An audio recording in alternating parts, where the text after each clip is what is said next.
Alright, so my advocate has her claims, which first being, women are built differently than men. And that's true.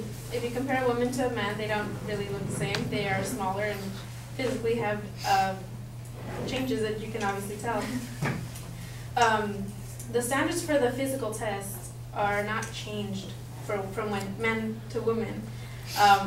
Women that can successfully pass the test that qualifies them to be in combat should be allowed to serve. If they can pass, I mean, why not? It's the same thing as the men. For those, many women don't pass, but for those who can, should be allowed to serve just because they can and want to serve.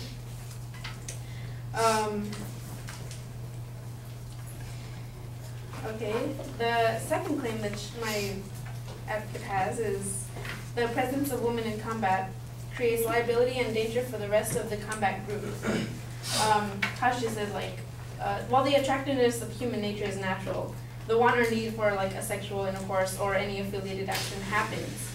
But I'm sure that when you're under fire and all that, your mind is set on shooting back and protecting yourself rather than doing another type of okay. Also, she says that women serving in combat eliminate the lives being put at risk of death. Well, women decide to go into combat on their own. It's not like they are being drafted in, and for those who do pass the test, like I said, should be allowed to go ahead and serve. And they put that risk into their own hands. It's their decision. It's no one else can say who can fight for our country.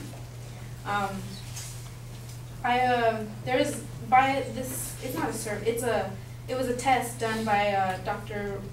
Rob Kane that in 2007, we did not see any meaningful differences between men and women. The data suggested that the women are just as resilient to the effects of combat than men, meaning that the differences are not very significantly different.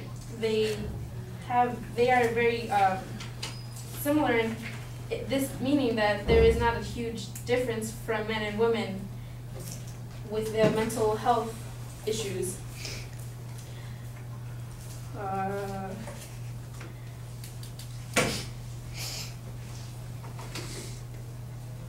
It is also said that women and men, like I said, aren't very different, so they should be able to serve.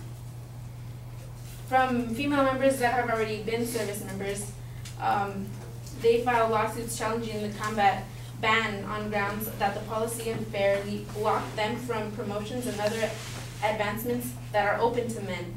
Women do not get to have the the recognition for successfully completing their service in combat the way men do. Men are open to this recognition and receive their awards and such, while women can't, although they're doing the same jobs.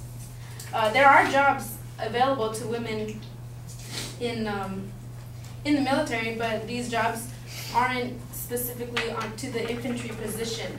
Although the jobs they are putting forth and completing do potentially put them at risk in being caught during a battle, or once it starts, they're in the same setting, causing them to be there and present while the combat happens.